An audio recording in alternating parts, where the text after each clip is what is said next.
So good afternoon and welcome to Open Classroom. I'm Janet Gillow, the Director of Professional Development for the Brown School, Washington University in St. Louis. So delighted at really the outstanding response that today's program has gotten. So thank you guys for being here. For our audience on Zoom, many of you know the drill by now that in the webinar format, we can't see or hear you and we can't call on raised hands, but the chat feature is enabled. And we do want this to be a conversation. So please do send in questions and comments. There's going to be time at the end of the presentation, and we would love to make you a part of this program. Welcome to anybody joining us on YouTube. Glad to have you with us. And we're not staffed to moderate YouTube, so apologies for that, but we're only taking Q&A off of Zoom. So this series is something new for us. I've been working with Dr. Jean-Francois Trani on this series. I'm going to introduce him in just a second. But I want to share just personally, it's a little bit daunting to tackle any social justice issue. And I do think inclusion of people with disabilities is pretty obviously a social justice issue. I want to make it clear, we're not holding ourselves up as an exemplar. We're holding this space because we want to learn. Not because we think we've got everything to teach. So we come to this with humility and with respect and with a desire to improve our community here at the Brown School, across Washington University, across St. Louis. And I mean, I think our audience is national, if not international. I want to ask you as members of the audience to extend grace, that reasonable people can disagree about what's most important here, what should come first. And I want to let you know that in building this series, we're really taking a yes and approach. There is so much to say. We've already basically built out our first year of programming with monthly topics, and I feel like we've just barely scratched the surface. So I want to ask for your patience as we create space and acknowledge the value and validity of all the voices we're elevating, which is going to include lived experience of people with disabilities, practitioner expertise from people that have been making career in this space, and then also research agendas. What's the latest findings? So each of those has a home at the Brown School. Each of them is going to have a home in our series. And I just want to also share what we have coming up for the first few months. So back in September, we've got Professor Suzanne Bruyere joining us from Cornell. She's a researcher on employment and folks with disabilities. In October, we're going to be joined by Brown School alum and CEO of the Arc of St. Louis, Mark Keeley. He's going to be reflecting with us on a 40-year career advancing inclusion. In November, we're going international. Leah Eisenhart, who's with Catholic Relief Services, is going to talk about accessibility and inclusion in low resource settings globally. And then in December, we'll close out the calendar year, but not the series. Kim Lackey, who's the Senior Program Director at Paraguay, is going to be talking to us about employment and disability, including advocacy taking place here at the Missouri state level for the next General Assembly session. So if this topic is of interest to you, I really do hope that you will engage and explore with us. But now, to introduce today's speaker, it's my great pleasure to introduce my partner in developing the Inclusive Perspectives effort, Dr. Jean-Francois Trani. He's an associate professor here at the Brown School and chair of our global health specialization, and my friend as I've been building this with him. Jean-Francois. Thank you so much, Janet. Hello, everyone. Calling from outside the school, so I'm sorry for the little noise you might hear. It's working all the time, apparently, here. I'm really happy we could put together so quickly this new series of Open Close Lovely. Thanks to Janet Gillow, and I want to thank her here for finding so many amazing guest speakers. We will start today with Steve Foelsch, who is the Director of Disability Studies at Starkloff Disability Institute, an expert on disability, but also someone with a living experience, and I'm sure he will share with you today about both. And someone we can learn a lot from because of his experience and knowledge about teaching in disability studies, about history and social constructs of disability. So without losing more time, I would let Steve Foelsch start his presentation, and I hope we'll have a lot of discussion after that. Thank you so much.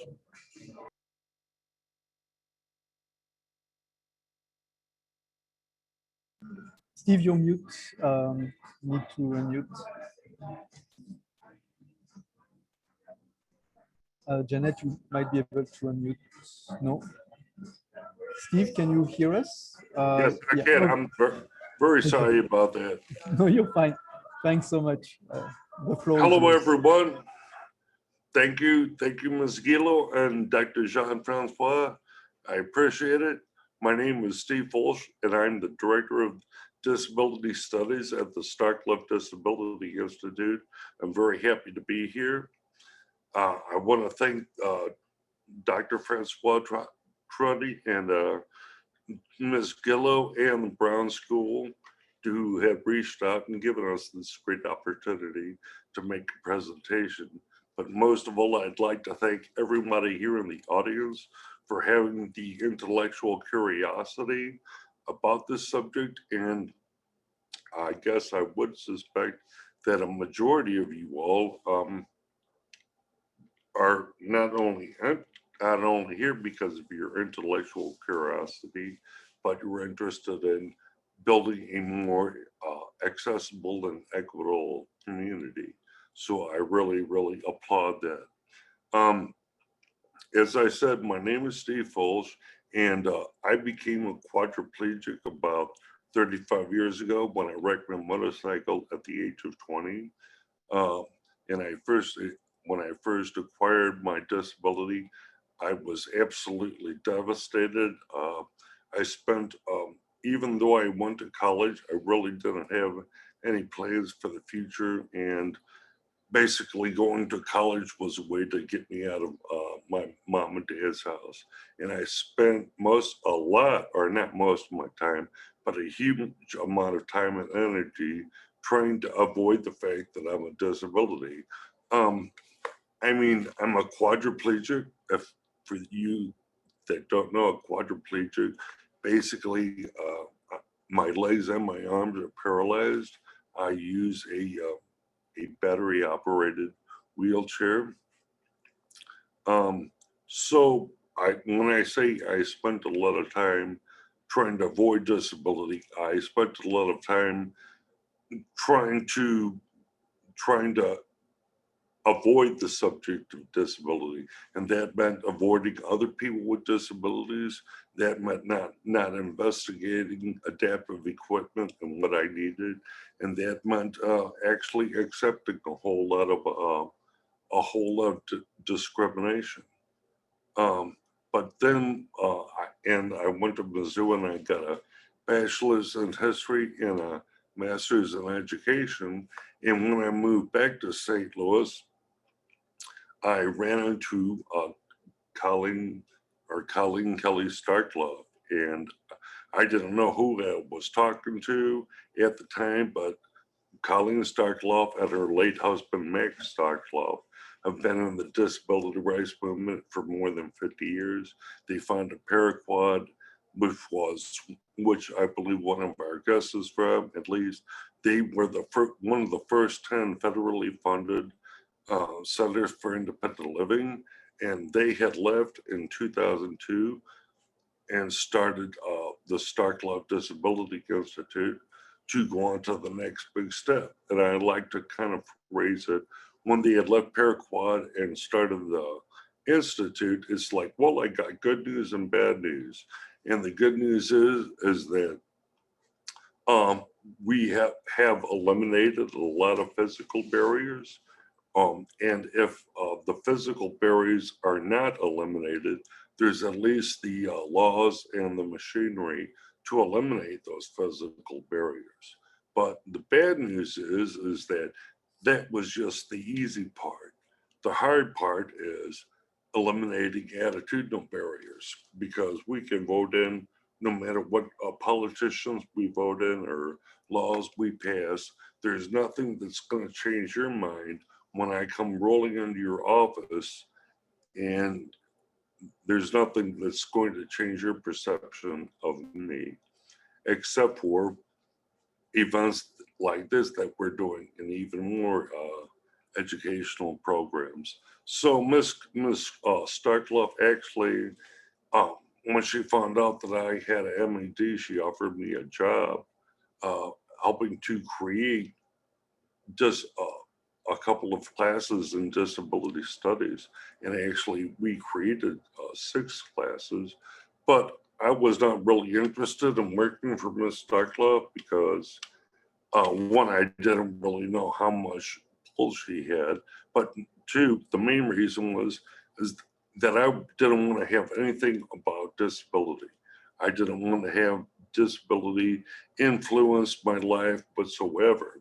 So here I am, I'm in public housing and I'm on food stamps, and the only time I wanted to get into the discrimination that I faced when I tried to get a job teaching, with the master's degree at the city schools. So they just had me doing substitute teaching.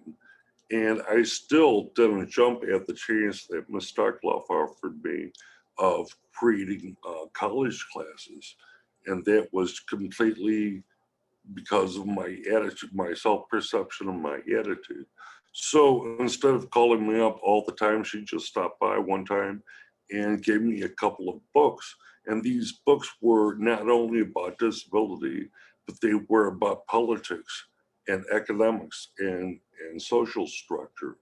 And then I noticed that all of these books were written by political scientists and economists who were significantly disabled with me. And after reading just one book, I just had an epiphany that disability rights are human and civil rights, and that the subject of disability is much less of a subject of medicalization, charity, and pity, and much more of a subject of political, economic, and social structure. So then all of a sudden, to me, being disabled and teaching about disability was it was just revealing to me that everything was just cool. So can we go on to the next slide? So this presentation that I'm going to be talking about is about how language shapes not only what we say, but how it shapes our perceptions of reality, and it also shapes our behavior. And I think language is so important and is so omnipresent. It's kind of like sunlight. You don't really realize how much it influences you. I mean, you're not sitting here thinking about how much you're breathing right now. You're probably thinking, gosh, this guy talks a lot. But whenever you're talking or communicating with somebody, you're not thinking about every word that you're saying. You're just doing that, and it's really interesting to see how language works. Next slide, please. So language helps to organize our world.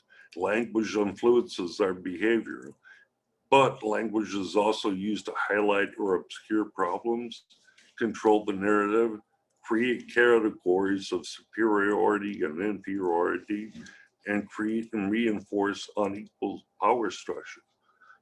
I don't know, but before I started reading, that was before I started reading, that is what I never really thought about it either. Can we just go on to the next slide, please? So, since I've eliminated that. Oh, so humans have a physiological as well as a psychological needs for our society, our world around us to be organized and to be explainable and to make sense. So we go to click like this big swirling ball of hydrogen and gravity to this. all of the constellations, they all have names, they all have stories, they all communicate something. So when we have organization, when we have structure, it makes us feel safe. Okay, unpredictability equates into instability. You know, if you look at the stock market, what brings the stock market down the most? Whenever there's instability in the world, whether it's war or it's famine. Predictability and stability allows people to make investments in the future, like buying stocks or getting married or buying a house. So we need the world around us to be predictable and stable. And so we do that with making up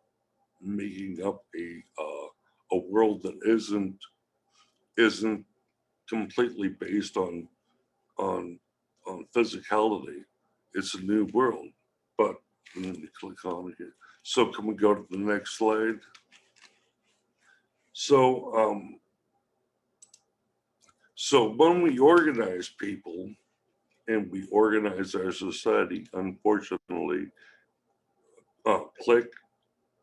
unfortunately, you know, this looks a little chaotic, but when we try and structure our society and use language to do that, click, this unfortunately happens. You know, these type of peoples go here, these type of peoples go there. Language allows us to define and to categorize. Next slide, please. So language is essential for organizing our world, and every language has a distinguishes between light and dark, and language influences how we perceive our world and how we structure our society. But unfortunately, language also is used to separate, to make otherness. In English, the color white became associated with purity, and darkness, or the color black, became associated with evil. So, I mean, how do you think that might influence the way that our culture is set up here in the U.S.? So, I'd like history. So, can we go to the next slide? And the ancient Egyptians not only believed that language was powerful, but the ancient Egyptians believed that language could actually create and give life. That comes with their curses that are on their tombs, or that comes with magical sayings. So the main purpose of writing was not to be decorative or to even to communicate. The main purpose of language was provided the means to make reality. So now let's skip a couple thousand years. Let's go to next slide, and let's go to 1984, George Orwell. Another way that language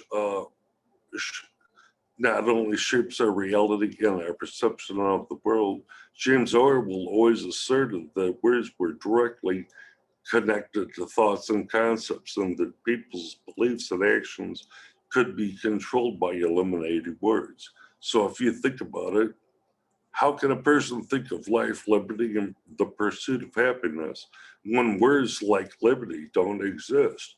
Words like happiness are replaced by, I don't know if you guys are familiar with 1984, but there's a whole new language called Newspeak, where words like happiness are replaced by good, double plus good. Okay, can we go to the next slide? So now that we've talked about language, how it shapes our perceptions of our reality and our social structure, I want to talk about how actually language can actually influence the way people act. And can we go to the click? Sorry. So English is a future language. We have a past, present, and a future. It rained yesterday, it's raining now, tomorrow is going to rain, right? And that's about 2/3 of the languages in the world. But the other third of languages, click, the other, can we click again? The other third of languages are futureless languages. They have little differentiation between past, present, and future. So the future and the past do not seem all that separated. And an economist believe that are actually proved that people in futureless languages like Chinese, since there is little differentiation between past, present, and future, that people in China are much more likely to save for the future because it doesn't seem that far away. Whereas future languages like English, the future seems very far away. And people that also, we could also, just looking at like the Romance languages, the word for bridge is male in gender. And people usually would describe a bridge as being strong and sturdy. Whereas in French, the word bridge is a female gender, and it's usually described by being elegant and sleek. Okay, so future languages are less like, so click. I'm sorry. Oh, can you go ahead and click one more? Okay. All right, now can we go to the next? And so language not only forms our perceptions, language not only uh, influences our actions, languages are, words are not just words.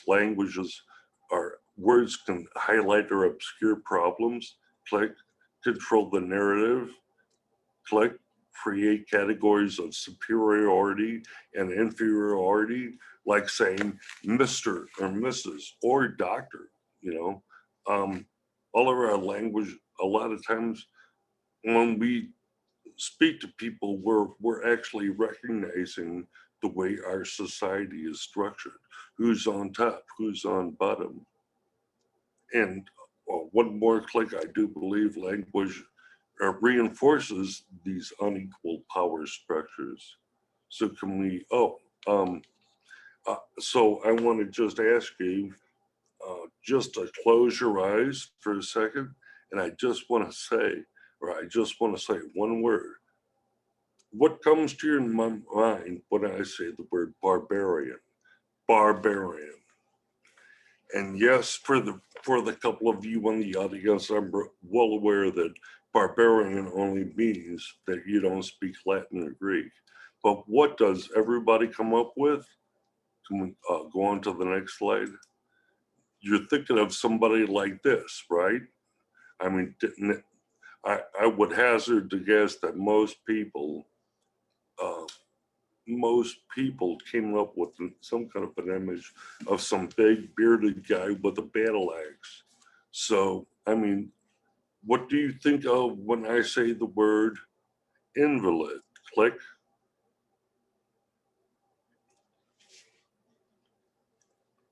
Right? You think of like maybe, I don't know, an old man in a wheelchair with a blanket over his legs, sitting on a porch, not doing anything.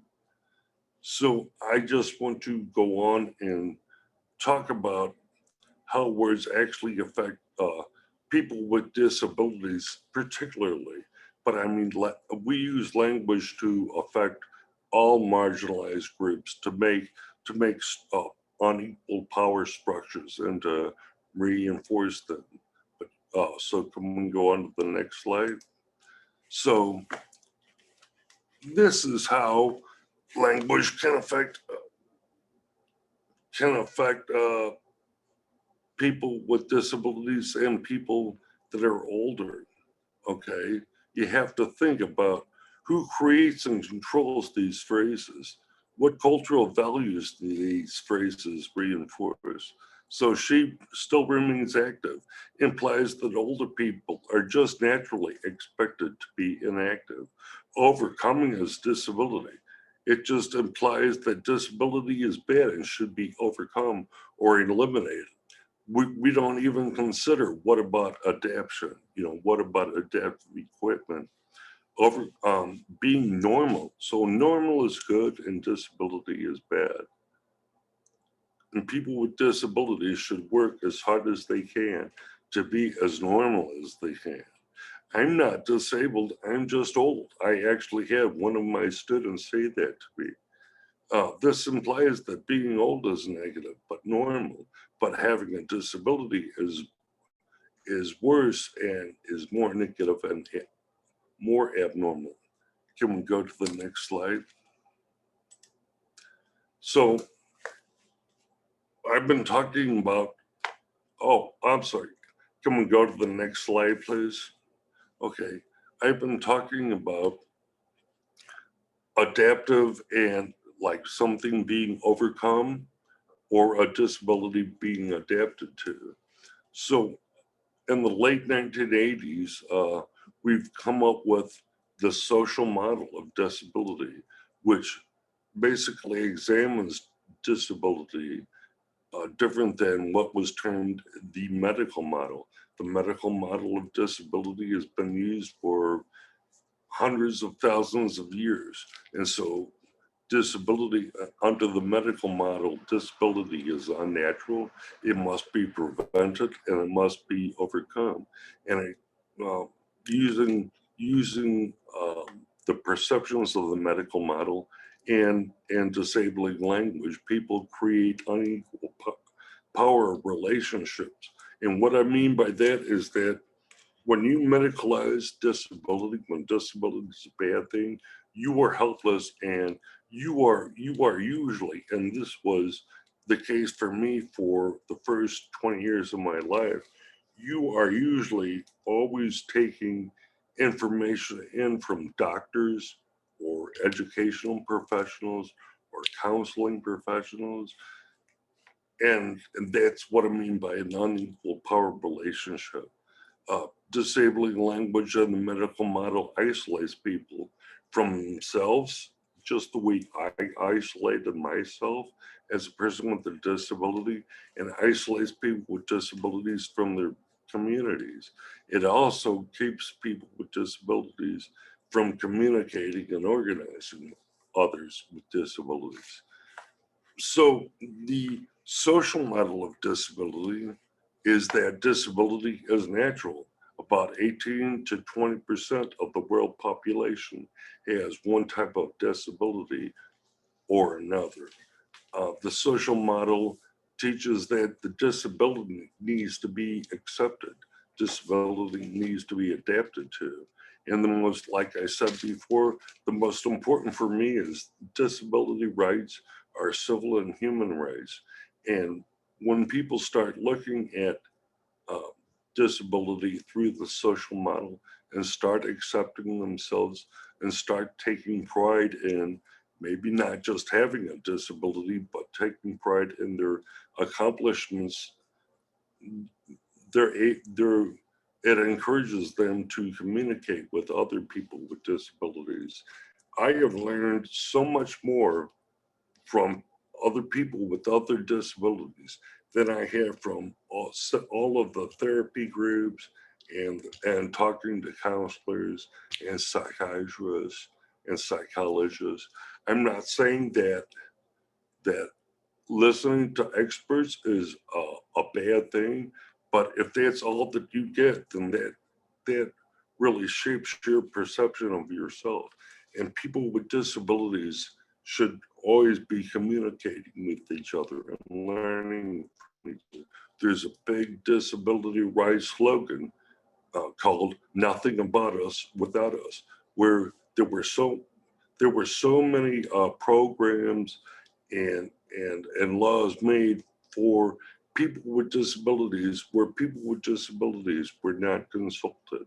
And Okay, so we're just saying that we want to have, we are the best experts that know how to use resources and when to use resources. Can we go on to the, and basically, if there's anything that you need to remember, the difference between the medical model and the social model is that attitudinal and physical barriers can be much more disabling than a medical condition. I live independently.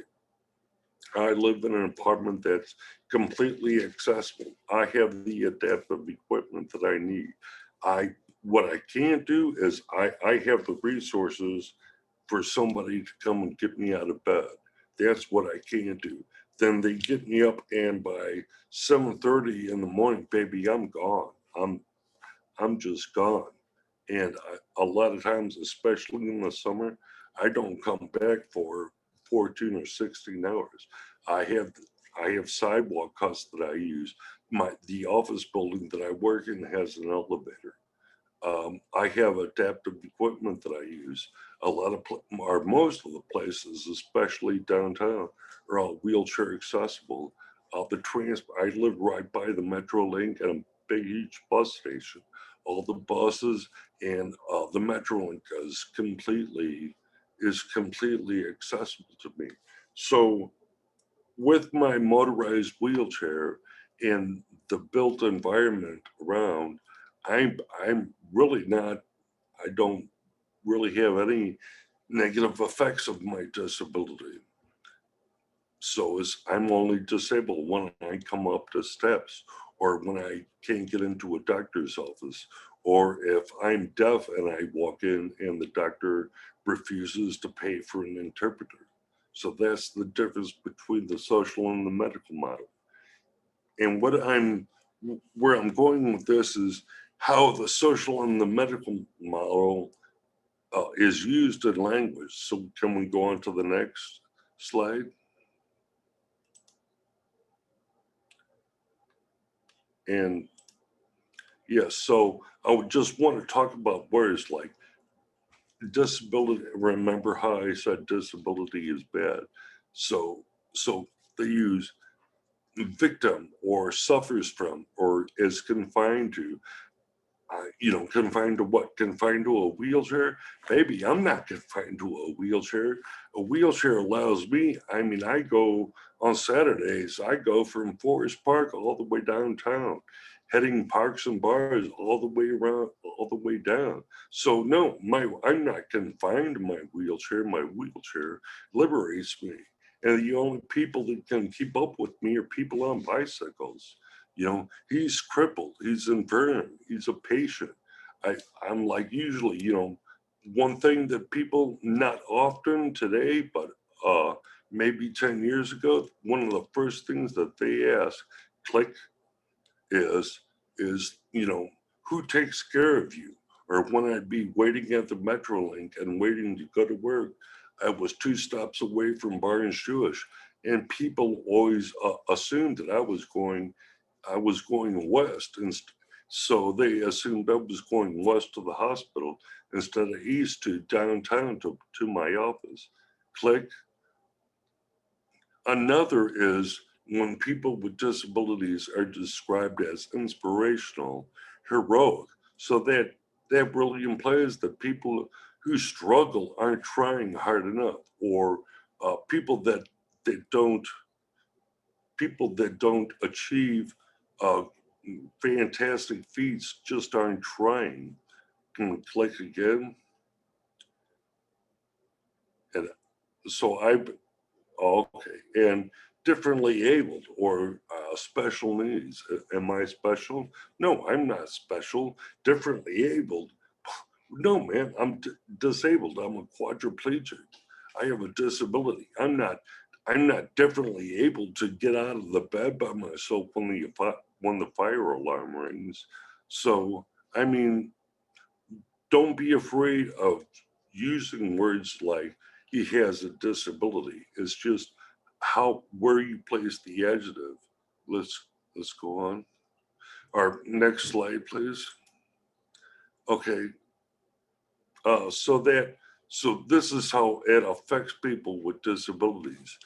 If you say, like I've been referred to as a wheelchair, getting on the bus.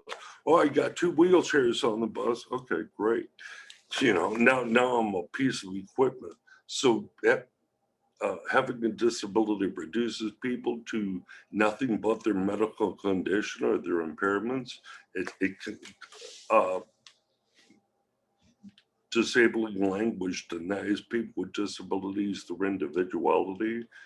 And when you say that he's so heroic or so inspirational, using that type of language creates unreasonable high or low expectations. Like, if people have really high expectations, like I'm such an inspirational figure, when they sit around and talk to me for a long time and I don't meet those expectations, then they feel really disappointed. And they're not disappointed in themselves assuming things, they're disappointed in me. So I get blamed for their misinterpretation. Also, using words like disabled or confined or suffers from blames people for their struggles with disability and not on the society and its barriers. Now, this perception of disability, and actually of all marginalized groups, really impacts policy making and resource distribution. It shows it comes out in the bias for institutionalization. Right now, the state of Missouri would much more put or isolate me or warehouse me in a nursing home that costs 3 times as much than uh, independent living resources. There are, because the people that wrote the rules for Social Security 50 years ago, 60 years ago, they didn't think about people with disabilities being able to have jobs. So there are plenty of employment disincentives, even just perceptions and language of all marginalized groups impacts policy making. Who gets what? Who gets to live where? Who gets a home loan? Who gets insurance and who doesn't get insurance? All right, next slide, please. So I'm going to share something with you guys that I really haven't talked about it very much, and that is a word or a phrase that really gets to me. So from the first few days of becoming a quadriplegic, one of the most traumatic experiences that I had happened to me 3 times a day. And that is something that we do. We all have to eat, right? I'll taking food out of someone else's mouth was really difficult for me. For me, I'm not talking about every quadriplegic. I'm not talking about anybody that has to have someone else help them eat. But for me, it was extremely humiliating. Eating out of somebody's hand is very intimate. Lovers do that, right? With strawberries and wedding cake. Mothers feed their children. Lovers feed each other. Okay, I can, I can work for my food. I can go shopping for my food. I can bring it home. I can decide what's on the menu, and I can give instructions on how I want to prepare. But yet, when it comes to eating, I feel like an infant, or somebody can make me feel like an infant when they use the phrase, "Do you want me to feed you?" Or even more humiliating, hey, would you feed Steve while I go and do this? It makes me feel like an animal at the zoo. And that is, so if that one phrase affects me, could you imagine how other words and other phrases could really affect other people? So, and while I'm talking, actually, I want to share a liberating experience, something that says living independently and working and being self-sufficient. And that's that I basically come from a blue class, a blue collar working class family. So drinking a beer with my friends and drinking a beer with my friends and strangers is symbolic and important to me. It denotes like camaraderie. I'm one of the boys, or I just got off and I'm having a beer after work. By holding a bottle in my mouth and shaking it and to clink other people's hands or other people's glasses or beverages, that means that I'm being included, that I'm part of what's going on, what's happening. Okay, so next slide, please.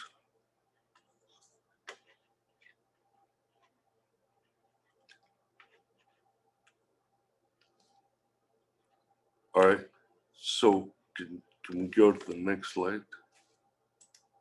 So I just want to talk also about how language and our perceptions of disability or any marginalized group can really reflect on or really impact people with disabilities.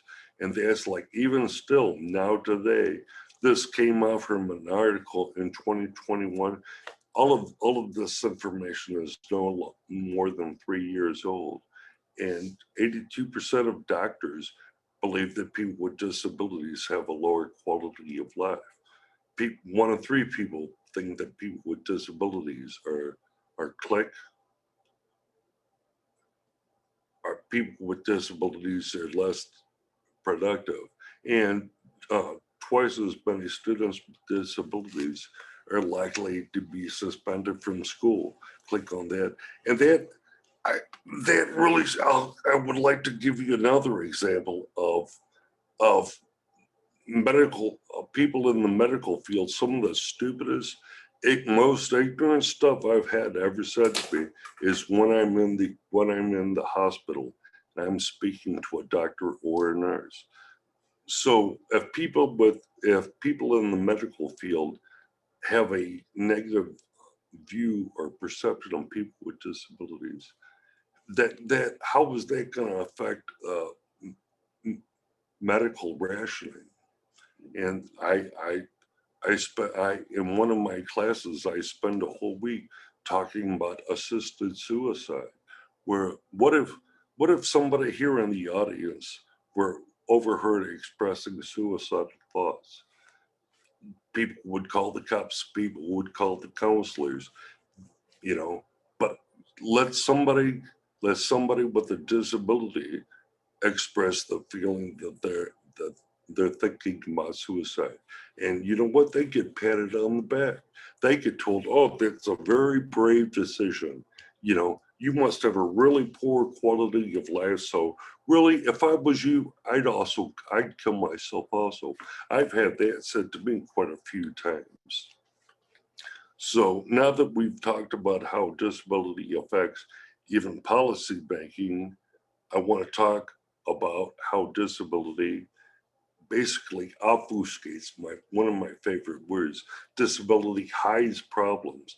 Can we go to the next slide? So if you guys can look at the headline number 1, click. A paralyzed bridesmaid defies disability. Okay, that's inspirational. And I do want to say that I in no way am poo-pooing anybody's achievements.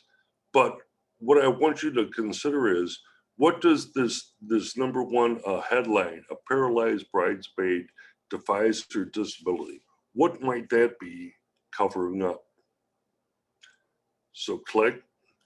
Actually, the story might be physical and attitudinal barriers prevent many people with disabilities from getting married.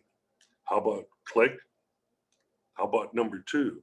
Mother attended every college class at Duquesne with son graduated from Duquesne University. Now that's very admirable, but what do you think maybe this headline might be glossing over or not even mentioning? Or what problem do you think it might be hiding? Click. Lack of accommodations at universities prevents parents and students from independence and success. All right, so can we go to the next slide?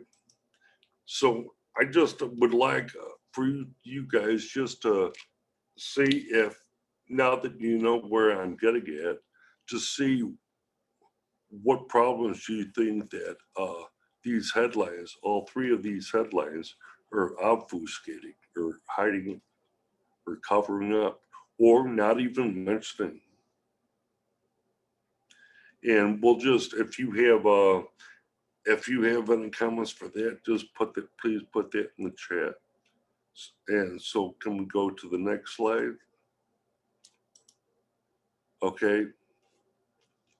So knowing how language specifically impacts people with disabilities, people are always worried about what's appropriate way to talk about disability. There is such a thing. Actually, the most important thing to learn about talking about disability is ask the disabled person themselves. I know a lot of people with disabilities, and they've been explaining their disabilities all their life, and they're more than happy to tell you what they prefer or how words affect them. The worst thing in the world, which happens all the time, is that people are fearful of saying the wrong thing or intimidated, so they just avoid the whole subject, avoid speaking to a person with a disability because they're afraid of saying the same thing, or they're afraid of saying the wrong thing. So please, it's most people with disabilities would encourage you to say, you know, how would you like me to refer to you, or how would you like for me to refer to your equipment? There's also disability etiquette. There's a way that can oppress or stigmatize people and isolate people with disabilities. All right. So if you're speaking to a person who is blind and wearing a St. Louis Cardinals t-shirt, don't ask them how they managed to cross the street. Ask them about the ball game last night. You know, I mean, it's as simple as that. Not making the disability the main subject on the room. So one of the main purposes of having this presentation is to change the way that people speak about disabilities, which will influence the way they and others perceive people with disabilities. Okay, can we have the next slide? And coming up to, people are always wondering, oh, what do I say, or what do I say, or what's the most politically correct version of saying something? You know what? People with disabilities didn't get together and write a constitution and said, yeah, you can say this, no, you can't say that. People with disabilities are 20% of the world population. Nobody agrees with everything. But I mean, there's two main ways that you can talk about disability. And basically, first is person first language. If you want to Google that up, there's a huge amount of information there. It basically says that, there's a difference between a disabled person and a person with a disability. A disabled person is like a natural state of being. This is who that person is. Whereas a person with a disability is a person first. They're an individual and they have a disability. Lately, I believe about 10 years ago, there also became a movement in the autistic community, where they say they use identity first language, where they say, hey, you know what? There's nothing wrong at all. Me being on the spectrum, me having autism is part of who I am, and I'm not ashamed of it. So, but the difference is identity first language is people with a disability are choosing to describe themselves they're not having a label put upon them. So can we go next? So I'm sorry, may we have the next slide, please?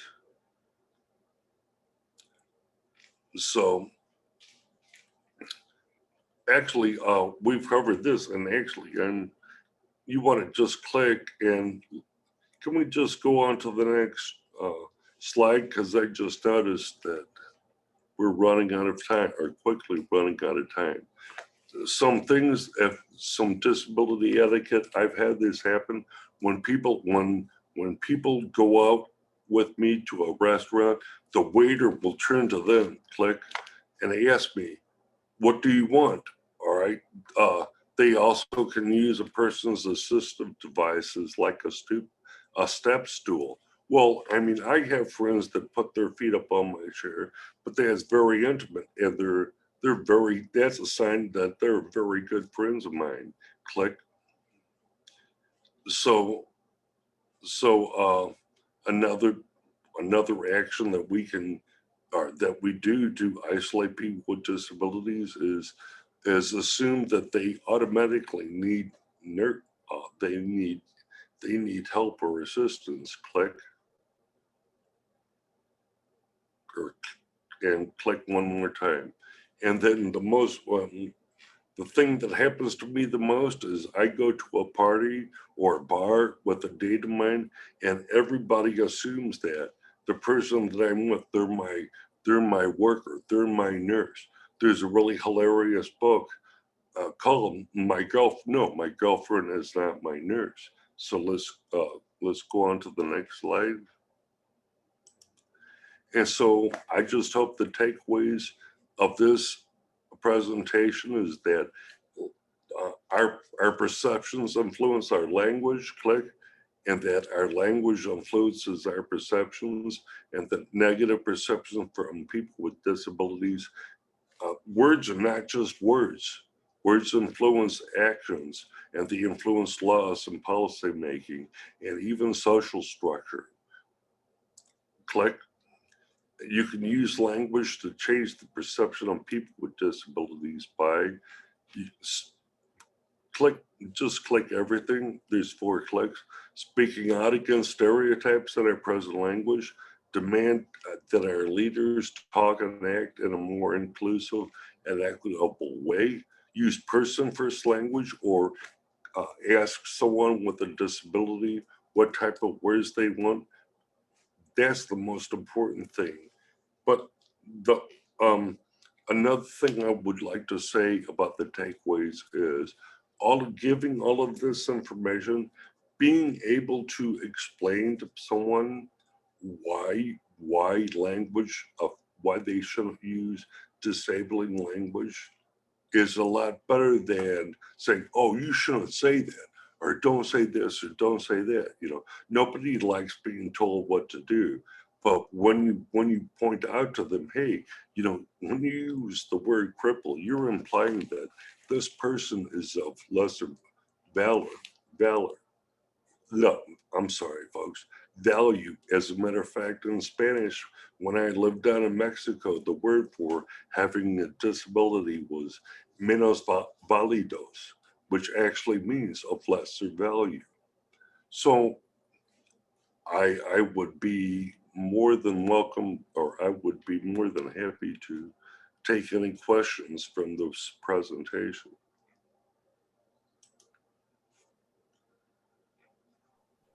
Thank you so much, Steve. That was very informative and very useful, I think, for all of us to be reminded or learn about a certain number of principles and the role of language. I have already a couple of questions for you. The first one from Maji, who asked, why aren't all playgrounds accessible for kids who use wheelchairs in the US and in our community particularly? Well, it's just a lack of imagination and a lack of consideration. And that's just perceptions of disability itself, that kids with disabilities don't need to play in a playground. But I think it's a lot better. If you'd like to write me, I can get you in contact with several organizations that work to make playgrounds accessible, and there's actually a couple of companies that make playground equipment. So if you are interested, please drop me a line. Thank you. Sheila has a question about our mentality.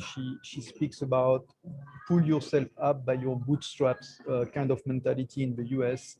And does this makes it more difficult for us to talk about disability and harder for us to see that even the most able among us is not truly independent, that does not live without help from others? Yes, well, I mean, she took the words right out of my one of my speeches when I talk about independent living. That nobody, unless you're a pioneer living in a log cabin killing bears, nobody is completely independent. I mean, can you fix your car? Can you fix your dishwasher? No, we're all interdependent. That's what it means to. That's why we live in big cultures, because everybody specializes. All right, and also I have read, and I've had some negative response to this and that, but there is a gentleman, I can't think of the author right now, but he has written, the title of one of his chapters in his book is that disability is actually un-American, because you have a much more difficult time pulling yourself up by your bootstraps. You don't have reason when you don't have bootstraps at all. It's kind of hard to pull yourself up. So yes, living in the U.S. is a very, very extremely competitive atmosphere, and it's also an atmosphere of a zero-sum game. Whereas, so if somebody wins, somebody loses. If somebody is taxed, somebody gets those tax dollars that don't deserve it. And I think that we are starting to really come together to try and figure out that everybody has strengths and everybody has challenges. Now we have the technology. 50 years ago, it would have been hard for me to work, but now we have the technology, which is really leveling the field for people with disabilities in employment. So I think very gradually our communities are getting more accessible, and people with disabilities are getting out of nursing homes and getting out of shelters and are becoming active members of their communities. A beautifully hopeful analysis of where we're at. And I'm aware of time. It's amazing how quick we can make an hour go. Steve, I'm not sure if you've been able to see the chat as you've been speaking, but there's just an awful lot of love and appreciation for you. People saying thank you, and just really appreciating your sharing of your knowledge and also your own story. We've had a couple of people ask whether you would be okay with us sharing your slides. May we post them to our website, or would you prefer to not have them out in the world that way? Can I get back with you guys on that? Absolutely. And since we are running out of time, the last slide that's up there has my name and my email address is Starkloff Disability Institute. I'm working from home. I do have a couple of irons in the fire, but I would be more than happy for anybody to forward a question. I've been at Starkloff for 15 years. I have lots of resources, so please feel free to contact me about anything disability. If I don't know, and I'm saying I don't know a lot, but I do know people. I know lots of other people. Well, it's great work that you do there at Starkloff, and it's a very generous offer. That's Starkloff. If you're not familiar, Google them. Their website is there, and I'm certain you'd be able to make a connection with Steve and his colleagues. But we are at time. Steve, thank you so much for sharing with us, to our audience for being so engaged, kind and supportive through this. Jean-Francois, thank you for moderating chat and being my co-host. Much appreciated. And I do hope this just wonderfully dynamic audience will join us again when we have the next episode, next speech in the Inclusive Perspectives series. That will be towards the end of September. Registration is already open, and we would love to have you as a part of that program. May I say one more 10-second blurb? Do We're really focusing on getting people with disabilities into competitive employment. We have 3 programs that go from high schoolers to college kids to people with degrees. So if you're thinking about, if you know anybody with a disability that's looking for competitive employment, give us a call, because we're very unique and we're very influential here at Starkloff. You are, and I love that. Let's end with a call to action and to make things better. That's fantastic. Okay, everybody, we're at time. Please have a wonderful rest of your day. Stay healthy and safe out there, and we'll hope to see you again very soon. Goodbye now.